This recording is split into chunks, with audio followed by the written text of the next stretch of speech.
నమస్తే, welcome back to my channel VR three talks. నేను మీ అదితి. ఈరోజు మీకు చూపించే రెసిపీ అండ్ నేను చేయబోయే రెసిపీ వచ్చేసి గోబీ రైస్ని మనం క్యాలీఫ్లవర్తో ప్రిపేర్ చేస్తున్నాము. చూసేయండి.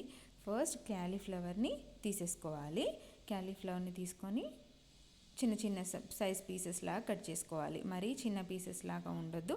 ఈ సైజులో ఉంటే గోబీ రైస్కి పర్ఫెక్ట్గా సెట్ అయిపోతుంది.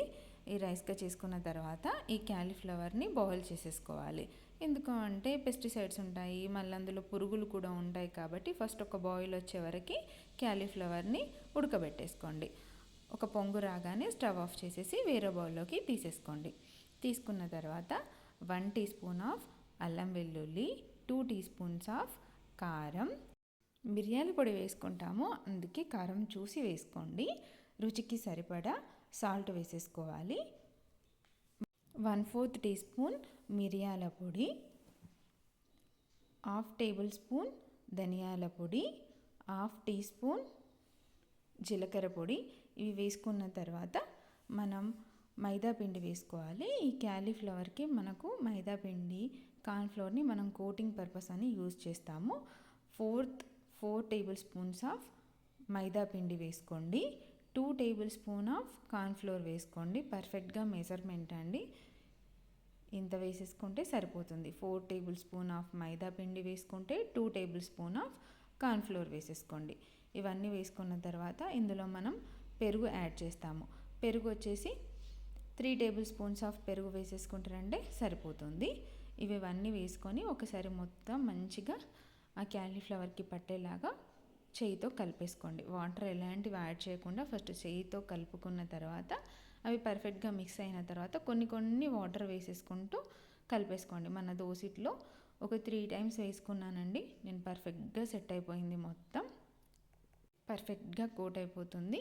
కోట్ అయిపోయిన తర్వాత మనం దీన్ని 15 మినిట్స్ పక్కన పెట్టేసుకోవాలి. ఎందుకు అంటే మనం వెంటనే ఆయిల్లో వేసేస్తే క్యాలీఫ్లవర్కి మనం కోట్ చేసిన ఆ కార్న్ఫ్లోర్ మైదా మొత్తం ఆయిల్లోకి వచ్చేస్తుంది. అందుకే 15 మినిట్స్ పక్కన పెట్టేస్తారంటే సరిపోతుంది. ఇక్కడ ఆయిల్కి మనం డీప్ ఫ్రై చేసుకోవాలి కదా, అందుకే కడాయి తీసేసుకొని కడాయిలో ఆయిల్ వేసేసుకోవాలి. వేసుకొని ఆయిల్ వేగిన తర్వాత ఒక్కొక్కటిగా వదలాలి. అన్నీ ఒకటేసారి ఇట్లా మొత్తం కలిపి వేసేయొద్దు. అలా వేసేస్తే అలా గుంపుగానే వచ్చేస్తుంది. సరిగ్గా క్రిస్పీగా ఫ్రై అవ్వే ఛాన్స్ ఉండదు. అందుకే ఒక్కొక్కటిగా నిదానంగా ఆయిల్లోకి వదిలేయాలి. మీడియం ఫ్లేమ్ ఆర్ సిమ్లో కుక్ చేసుకోవాలి. హై ఫ్లేమ్లో పెట్టుకుంటే మెత్తగా వచ్చే ఛాన్స్ ఉంది, టేస్టీగా ఉండదు. అందుకే మీడియం ఫ్లేమ్ టు లో ఫ్లేమ్ సెట్ చేసుకుంటూ ఫ్రై చేసుకుంటే అప్పుడు క్రిస్పీ క్యాలీఫ్లవర్ అనేది మనకు వస్తుంది. ఇలా మనం ఒక్కసారి ఫ్రై చేసుకోండి. ఇలాగే మనము 3 టైమ్స్ ఆర్ 4 టైమ్స్ పడుతుంది. నేను 1/2 kg క్యాలీఫ్లవర్కి చేశాను. నేను 3 టైమ్స్ ఇలా ఒక్కొక్కసారిగా వేసేసుకున్నాను. వేసుకున్న తర్వాత 3 టైమ్స్లో నాకు మొత్తం ఫ్రై అయిపోయింది క్యాలీఫ్లవర్ మొత్తం. అంటే 3 విడతలుగా వేసుకున్నాను నేను. అంత చూపిస్తే లాంగ్ అయిపోతుంది వీడియో అని చెప్పేసి ఒక్కసారి ఆయిల్లో వేసినప్పుడు తీసేటప్పుడు మాత్రమే చూపించేశాను. ఇలా మొత్తం రెడీ పెట్టుకున్న తర్వాత ఇక్కడ 6 వెల్లుల్లి రెబ్బరు, 2 లవంగాలు, ఒక చిన్న యాలకు, ఒక చిన్న ముక్క దాల్చిన చెక్క, కొద్దిగా బండ పువ్వు, 1/4 టీ స్పూన్ ఆఫ్ జీలకర్ర పొడి. ఇవన్నీ వేసేసుకొని మంచిగా దంచేసుకోవాలి. ఇప్పుడు కచ్చపచ్చగా దంచేసుకుంటే టేస్ట్ మాత్రం బాగుంటుంది. అందుకే కచ్చపచ్చగా దంచండి. ఇక్కడ నేను ఎలాంటి గరం మసాలా యూజ్ చేయట్లేదు. లవంగాలు, యాలకులు ఇవన్నీ వేసి పెట్టేసుకుంటున్నాను. ఇంకా అలా దంచి పక్కన పెట్టేసుకోవాలి. ఆల్రెడీ ఇక్కడ మనం రైస్ని ఉడికించి పెట్టేసుకోవాలి. మొత్తం రైస్ ఇట్లా వేడిగా ఉంది కాబట్టి దీన్ని మొత్తం కలిపి చల్లారబెడుతున్నాను. ఇక్కడ ఆల్రెడీ మనకు కావాల్సిన వెజిటేబుల్స్ అన్నీ కట్ చేసి పెట్టుకోవాలి. Capsicum, cabbage, onion, carrot, coriander, పచ్చిమిర్చి, కరివేపాకు. ఒక మీడియం సైజ్ ఆనియన్ సరిపోతుంది. 1 క్యారెట్, 1/2 క్యాప్సికమ్ అయినా ఫుల్ క్యాప్సికమ్ అయినా వేసేసుకోండి. ఇవన్నీ రెడీగా పెట్టుకున్న తర్వాత మనం బౌల్ తీసేసుకోవాలి. ఇవన్నీ మనం ఫ్రై చేసుకోవడానికి స్టవ్ ఆన్ చేసేసి బౌల్ పెట్టేసుకొని బౌల్లో 2 టేబుల్ స్పూన్ ఆఫ్ ఆయిల్ వేసేసుకోవాలి.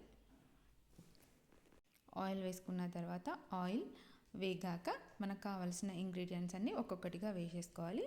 ఫస్ట్ నేను 1/2 టేబుల్ స్పూన్ ఆఫ్ జీలకర్ర వేసేసుకున్నాను. 3 పచ్చిమిరపకాయలు, అవి వేగిన తర్వాత కొద్దిగా 2 రెమ్మల కరివేపాకు సన్నగా కట్ చేసి అయినా వేసేసుకోవచ్చు, అలాగైనా వేసేసుకోండి. కరివేపాకు వేసుకున్న తర్వాత మీడియం సైజ్ 1 ఆనియన్ని సన్నగా తరిగి వేసేసుకోవాలి. ఆయిల్ బ్రౌన్ కలర్లో మారే వరకు కుక్ చేసుకుంటూ ఉండాలి. లో ఫ్లేమ్లో పెట్టుకొని కుక్ చేసేసుకోండి. కానీ ఒక్కసారి మనం వెజిటేబుల్స్ క్యాప్సికమ్, క్యారెట్, క్యాబేజ్ వేసినప్పుడు మాత్రం హై ఫ్లేమ్లోనే మంట పెట్టేసుకొని మనం ఫాస్ట్ ఫుడ్ ఎలా కుక్ చేసేసుకుంటామో అట్లా అలాగే హై ఫ్లేమ్లోనే కుక్ చేసేసుకోవాలి. కొద్దిగా కొత్తిమీర వేసేసుకున్నాను. ఇవన్నీ వేసుకున్న తర్వాత మనం ఆల్రెడీ దంచి పెట్టేసుకున్నాం కదా వెల్లుల్లి, గరం మసాలా ఇంగ్రీడియంట్స్ అన్నీ, ఆ వెల్లుల్లి వేసేసుకొని ఆయిల్లో ఫ్రై అయిన తర్వాత హై ఫ్లేమ్ పెట్టేసి క్యాప్సికమ్, క్యారెట్, క్యాబేజీ వేసుకొని అవన్నీ ఫ్రై అయిన తర్వాత మనం ఫ్రై చేసి పెట్టుకున్న ఈ క్యాలీఫ్లవర్ పీసెస్ని వేసి అన్నీ సరిగ్గా ఆయిల్లో కోట్ అయ్యేలాగా కలిపేసుకోండి. ఇవన్నీ కలిపేసుకొని హై ఫ్లేమ్లోనే పెట్టేసుకోవాలండి మంట. మీకు ఎందుకో మీరు మెల్లిగా చేస్తున్నారు ప్రాసెస్ అంటేనే మీరు మీడియం ఫ్లేమ్లో పెట్టుకోండి, కానీ హై ఫ్లేమ్లోనే పెట్టేసుకోవాలి ఈ రెసిపీకి మాత్రం. మళ్ళీ మనం ఆల్రెడీ ఉడికించి పెట్టేసుకున్నాం కదా, అన్నంని వేసేసుకోవాలి. అన్నంని వేసుకున్న తర్వాత అన్నం పొడి పొడిగా ఉంటే టేస్ట్ బాగుంటుందండి. మెత్తగా కుక్ చేసుకోకండి, రైస్ని పొడి పొడిగా కుక్ చేసేసుకోండి. అన్నం అంతా వేసుకున్న తర్వాత మనం దీనిపైన మనకు కావలసిన కారం వేసుకోవాలి. ఆల్రెడీ మనం స్టార్టింగ్లో వేసాము, మిరియాల పొడి వేసుకున్నాం కాబట్టి చూసుకి వేసుకోండి. నేను 1.5 టీ స్పూన్ ఆఫ్ కారం వేసుకున్నాను. రుచికి సరిపడా సాల్ట్ వేసుకున్నాను. మా కారం ఘాటు తక్కువ ఉంది అందుకేనండి. మళ్ళీ 1/4 టీ స్పూన్ ఆఫ్ మిరియాల పొడి వేసుకున్నాను. కొత్తిమీర వేసేసుకున్నాను పైనుంచి. ఇవన్నీ వేసుకున్న తర్వాత ఇవన్నీ పర్ఫెక్ట్గా కుక్ అయ్యేలాగా మంచిగా కలిపేసుకోవాలి. ఇప్పుడు లో ఫ్లేమ్ పెట్టేసి మన గోబీ రైస్ రెడీ అయిపోతుంది.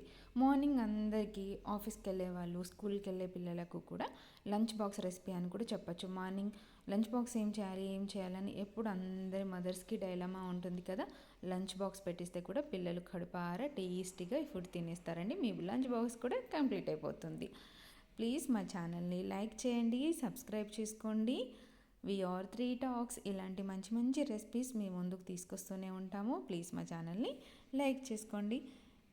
ఈ క్యాలీఫ్లవర్ని మనం ఆయిల్లో ఫ్రై చేస్తాం కాబట్టి ఇవి డైరెక్ట్గా తిన్నా కూడా స్నాక్స్ లాగా కూడా భలే టేస్ట్గా వస్తుందండి. ఈ రెసిపీని నేను ఇంకొకసారి స్నాక్స్ లాగా ఎలా చేసుకోవాలో చూపిస్తాను. మా ఛానల్ని సబ్స్క్రైబ్ చేసుకోండి. బాయ్.